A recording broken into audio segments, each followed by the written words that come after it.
a frozen wall. If you don't move, you freeze. Imagine a village where temperatures drop as low as minus 71.2 degrees Celsius. Here, spending just a few extra minutes outside can lead to frostbite, the loss of a limb, or even end of life. Is it frostbite? Oh, yeah. After staying outside for just over 15 minutes, my nose turned white. Ice crystals began forming inside the cells, and the tissue started to die. If I had stayed out 5 minutes longer, my nose would have suffered permanent tissue damage. When people breathed outdoors, it would sound like dry grass rustling behind them. That was the sound of warm breath turning into tiny ice crystals. I'm in the coldest inhabited place on Earth, at the coldest time of the year. This is Oymyakon. Just to stay alive, I'm wearing more than 20 layers of clothing, weighing nearly 14 kilos. Stepping outside from a warm 30 degrees Celsius home means facing a temperature drop of over 100 degrees. That's why I'm also wearing gloves, boots, pants, and a coat, all made from reindeer fur. And even that's not enough. And now, I'm about to show you what life is like when simply going outside becomes a battle for survival. Within seconds outside, ice crystals start forming on the eyelashes and the skin starts to sting. The village feels like it's been abandoned. The cold burned my finger. The cold doesn't just affect people and wild animals.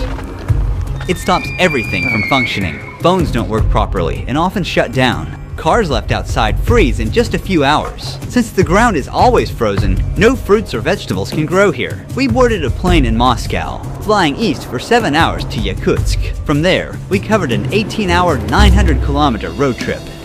It's 2 a.m. and we finally arrived at the coldest village in the world. The thermometer reads minus 60.5 degrees Celsius. When we stepped out of the car, it felt like we were on another planet. The hairs in our nose were frozen, and we felt them prick with every breath. The dry air makes us cough uncontrollably. Oymyakon is home to around 800 people, spread across 1.5 square kilometers. Seeing anyone else outside is almost impossible, as if time itself has frozen in this place. It's really cold. We are walking for about 15 minutes. As you see, my friend's eyelashes are full of ice. You can see another ice droplet on his upper lip.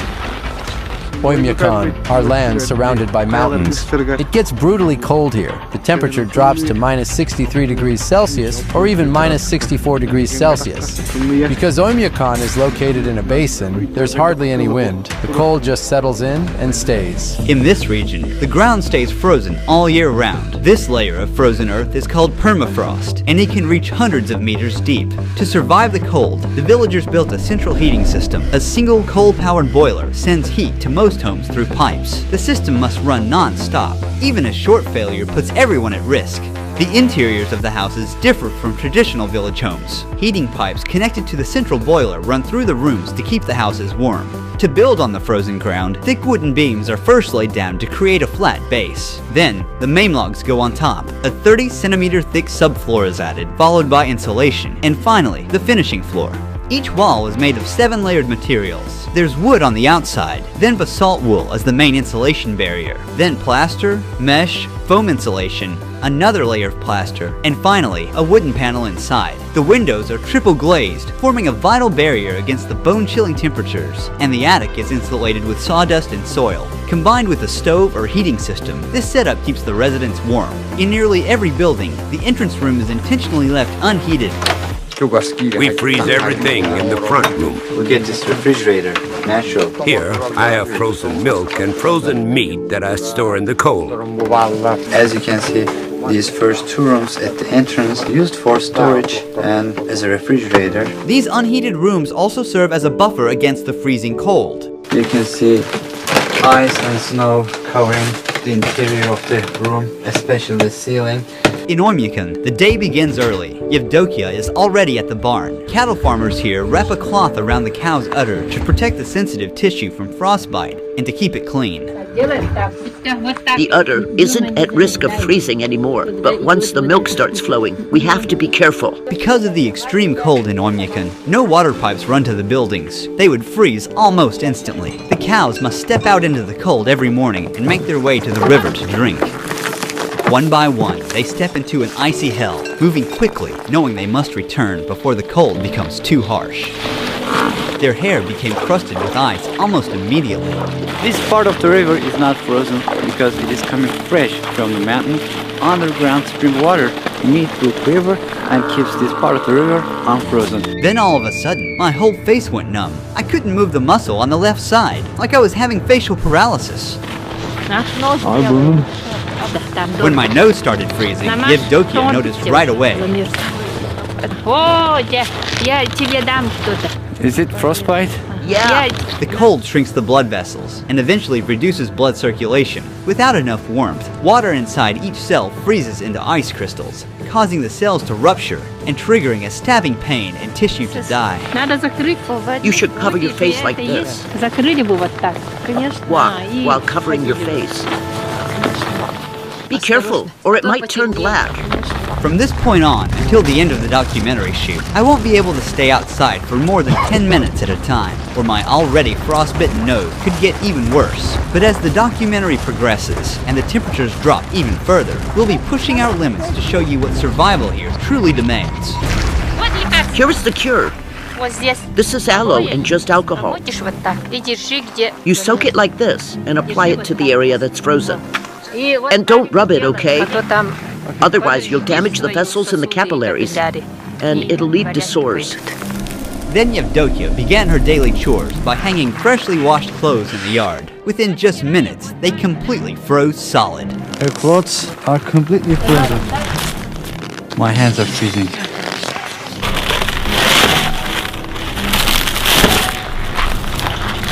After that, she headed into the barn to milk the cows. I keep Yakut cows because they produce really high-quality milk. The fat content can reach 7 to 8%. As you can see, there are some ice and snow covering the ceiling, but here is warm. The sides are also covered in snow. You can see some droplets from the ceiling. It is because of the humidity. The air is thick with the smell of hay, warm milk, and livestock. Now we are going to meet a horse master. We're about to see the wild Yakutian horses in their natural habitat. Mikhail, Ruhi. here are the Yakut horses. The conditions here are so harsh that only they have been able to adapt. What is the temperature today? It's somewhere around minus 50 degrees Celsius here. It's also hard to be outside for a long time. We have a system of fences in the open area. They mostly graze freely. These Yakutian horses don't need heated shelters, as they can endure minus 70 degrees Celsius outdoors day and night. Unlike regular horses, they are short. This also helps them to stay outside during winters, because short body means it can radiate heat to a smaller area. Their body looks very puffy, very rich in fat and round. This is because of their thick fur. And also their horseshoes are very tall, allowing them to stand on this freezing ground very long time. They're not captured. They just being fed here. Their body means food. This is horse meat. They eat it here. As you can see, it got a lot of fat. This is one packet, a packet of a horse meat. This was ordered and it's going to be sold to a customer. This large pile of hay has been stored since summer. It's the main food supply for the horses during winter. Mikhail offered us a taste of his horse's meat and liver, which is only eaten raw and frozen in this region. Raw horse meat. It's full of vitamins and good stuff. Since we don't have fruit or vegetables here, we get our vitamins from meat. Tastes like ice. I can't feel the taste of it because it is frozen. This is the liver. In Oymyakon, daylight lasts only about 4.5 hours in January. It's 3 p.m. now. As darkness falls, we're calling it a day.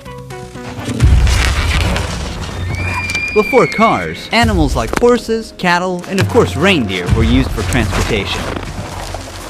Reindeers are very important in this region, not just for transportation, but also for its meat, skin, and also milk. About half a kilometer beyond the village center, frozen forest of Oymyakon begins. In this village, most people herd animals for a living, but for those like Ivan, hunting becomes the main source of income. I am a man of the forest. These lands are my hunting grounds, and here is my tent, my home.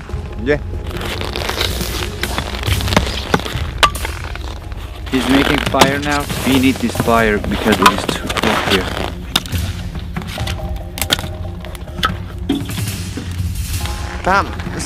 We must walk on the paths. The ice underneath is thin. We made our way to the frozen river to check the fishing net he had set the day before.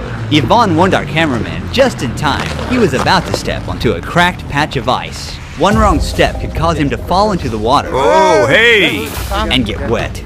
In the winter, when it was just as cold, my dad was out riding his horse in the woods. He fell through the ice and started freezing right away. Realizing that there was no warm shelter nearby and no chance of rescue, he made the decision to shoot himself to avoid a slow, painful death. Oh, someone special ones. It's already frozen.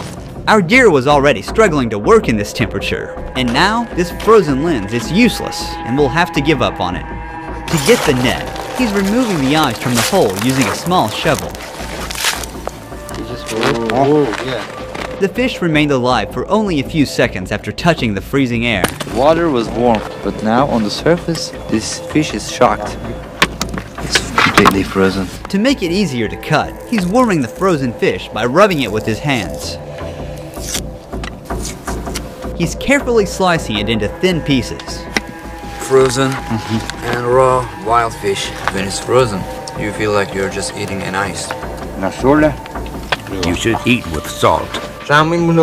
Fish are loaded with vitamins in the winter. Inside the tent, it's warm, but as you see, the outer part is completely frozen.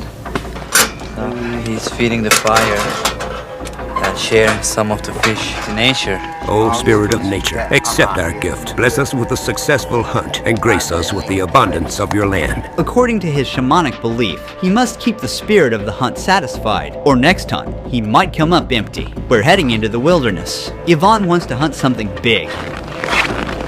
Looks like something's been through here. There are footprints and little patches of urine left behind. Look, roe deer tracks. We're getting close. Because I stayed out in the cold for more than 10 minutes, I've started to feel numbness in my nose again. I have to be more careful. I don't feel my nostrils. Okay. From that side, it ran towards the forest. That's where I'll set the trap. He hopes to catch a large animal. The hunter knows the animal follows the same path every day, so he's placing the trap along his daily route. He's covering the trap with snow. He's using a dog's tail to remove the traces smoothly. We'll return to this spot later to see what he catches. But first, Ivan wants to check the trap he set yesterday. He scans the snowy landscape carefully. Everything here is like a book to me. When the snow falls, I track how many animals there are by their footprints. I already know how many animals live in this area. The Saka are a Turkic people who migrated from Central Asia, and I'm from Turkey, a country whose roots also trace back to the same region. Before we continue with the documentary, I'd like to thank the sponsor of this project and explore how closely I'm connected to these people. I received this at-home DNA testing kit from this project sponsor, MyHeritage, to discover my real ethnicity. It's super easy to use. The kit comes with a swab.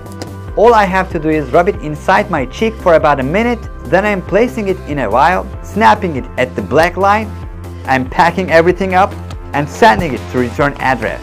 In about 4 weeks, my results will be ready online and I can't wait to learn my roots. Finally, the day has come. I got an email from MyHeritage. Let's see what my DNA says. To be perfectly honest with you, I have no idea what to expect. 47.3% Greek and Albanian. It's almost half. I always knew that my grandma was from Albania, and now I have no doubt. Then there is 40.5% Turkish and 4.7% South Italy. My roots stretch all the way to Central Asia. It is 3.4%. This is where Turkic people originally come from. Then there are more slices of other ethnicities. MyHeritage can even pinpoint the exact locations my Turkish ancestors came from. When I click here, I can see my DNA matches. Here is someone who shares 4% of my DNA. I don't recognize this person, but he is listed as my parents' first cousin. I also have second and third cousins here. Actually, more than 1,600 DNA relatives. Finding out all this was so amazing. Huge thanks to MyHeritage for sponsoring this video. If you want to discover your own ethnicity, make sure to click the link in the description box or scan the QR code. Use the code RUHI29 to get your DNA kit for just $29, euros or pounds. That's a huge 67% discount, the lowest price ever offered. The DNA kits can be shipped worldwide except Turkey, Brazil and France. However, everyone can still build and track their own family tree using MyHeritage's family tree feature, which comes with a 14-day free trial. MyHeritage matches your family tree with 34 billion records and millions of family trees to find new discoveries for you. Let's get back to the video now. There it is, lying on the snow. A solid catch. You got a hare. A very big one. Quite enough for all of us to eat. It wasn't the trap that killed it. The freezing cold did as he lay there, stuck and helpless. So, the nature has no joke here. This trap is smaller than the one we set today. I'm curious to see what the next catch will be. But for now, there will be meat on the fire tonight. In Oymyakon, there are a lot of hares. During the war, it was actually because of hunting hares that our people survived. Tamara cooked the hare and prepared a dinner table at her house. It doesn't have any fat in it. It's a very lean meat. Some of the upcoming scenes were among the hardest to capture. Thanks to the help of the Ulangovs, the leading YouTube channel on rural Russia, we were able to make it happen. At the first light of morning, we come across something unexpected near the house. A giant snake sculpture. It's entirely made of cow waste, weighing more than 360 kilograms. It was built by a local farmer. The region's sub-zero climate also makes plumbing systems inoperable. If water pipes were installed, the water inside would freeze almost instantly. Instead, residents meet their needs, such as washing their hands from water they had previously stored in tanks. Our sink is old. There's a bucket underneath to catch the water. When it fills up, we just take it outside and dump it. Once again, the absence of plumbing infrastructure means that houses have no indoor showers or toilets. Instead, these essential facilities are built in the gardens, inside unheated cabins. The lack of a sewage system means that human waste remains where it is accumulated. Since waste freezes instantly upon exposure to the air, it often accumulates into frozen columns, sometimes reaching up to 1 or 2 meters in height before eventually being broken down. When someone has to use the bathroom, they need to put on a lot of clothes, and they must be fast to not get frozen. Using these toilets is never a pleasant experience, but this one is different. It's heated, but the problem with it, it cannot be ventilated as the cold disrupts the heating system. This type of toilet is still preferred to be protected from the cold, despite the unpleasant odor that accumulates inside.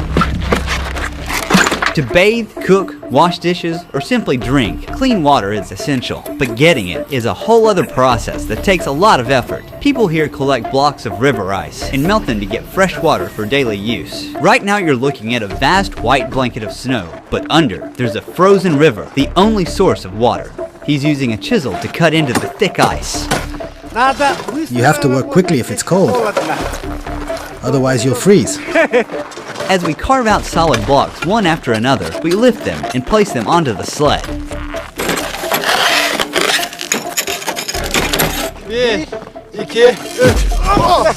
Yeah. We've loaded as many ice blocks as a sled can carry.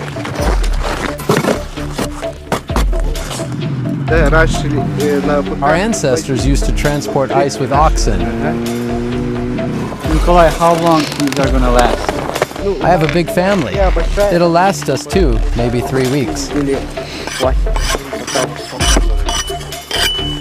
These huge blocks are kept either in the cold room inside the house or just outside in the backyard. They put them in a barrel and let them melt, and then they drink it. The ice blocks we collected together will not only be used in his own home, but also shared with neighbors so they can use the clean water to bathe. In this village, a bathing routine doesn't start with turning on a tap, but with chopping wood.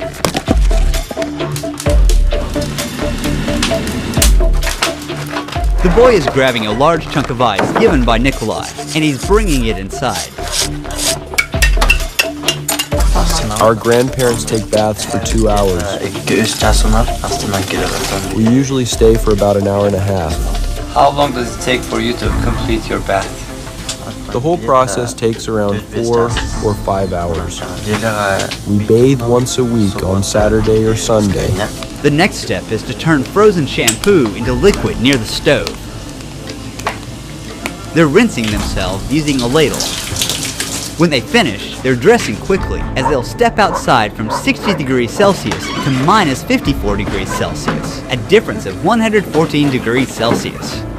After their weekly bath ritual ends, the next morning begins early. It's 7:30 a.m. and children are waking up to a freezing cold morning, still pitch black outside. Thanks to this simple indoor tank, the kids can wash their faces and brush their teeth in the warmth of the house.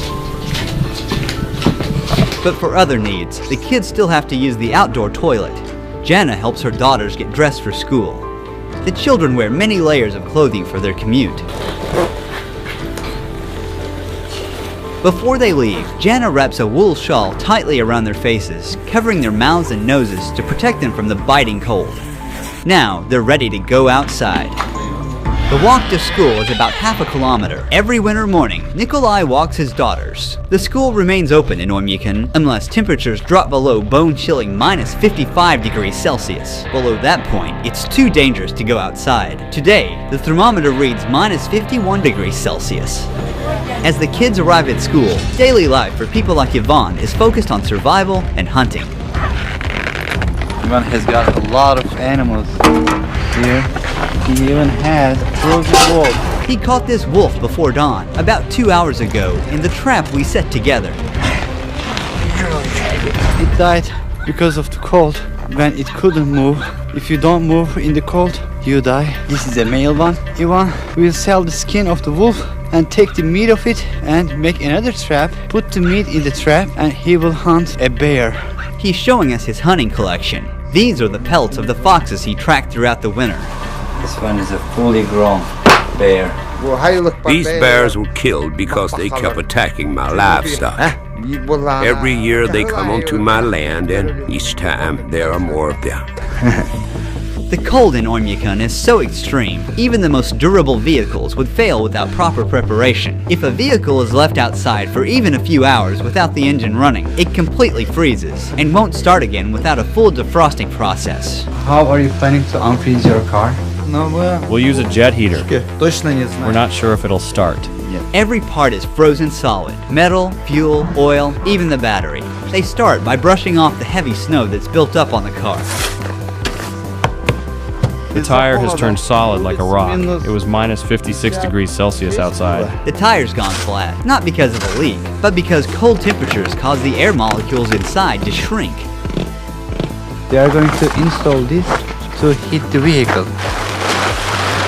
We try to close it tightly so that the warm air does not escape out, but stays inside.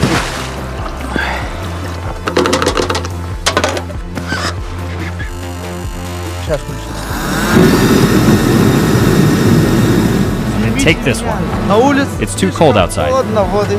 Because of this, everything needs to be kept warm. Since the car is diesel, the diesel fuel in the tank completely froze. The car will stay like this for about 3 to 4 hours. If a local is lucky enough to have a heated garage, they can store their vehicle there for months without risking the engine. As the car was being defrosted, we made our first stop at one of these garages. The door is very well insulated. There is no open spot in this garage. They use this material. If you see the walls, layer upon layer, and there are pipes here to heat the garage. We heated the car for 3 hours. Now, we're going to try starting it. The accumulator is installed, and the oil level is checked using the dipstick.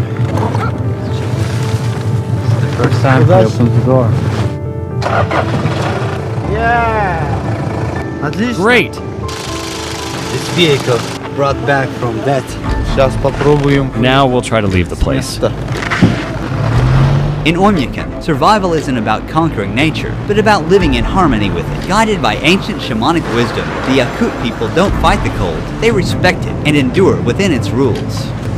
Look, the temperature does not rise at all. Here, even the cruelest winters are met not with fear, but with ritual and the unshakable belief that nature gives as much as it takes. This isn't just survival, it's coexistence. Huge thanks to my dear friend Turgut Ekim, who was with me every step of the way during this journey. He also filmed a video in Oymyakon where he accepted an extraordinary invitation from a local family and captured daily life in this freezing village. Also, while filming with Turgut, we jumped into a frozen river at minus 55 degrees Celsius, one of the most extreme experiences of my life. If you want to catch this unseen footage of the journey and get a much closer look at the region's culture and traditions, click here to watch his documentary.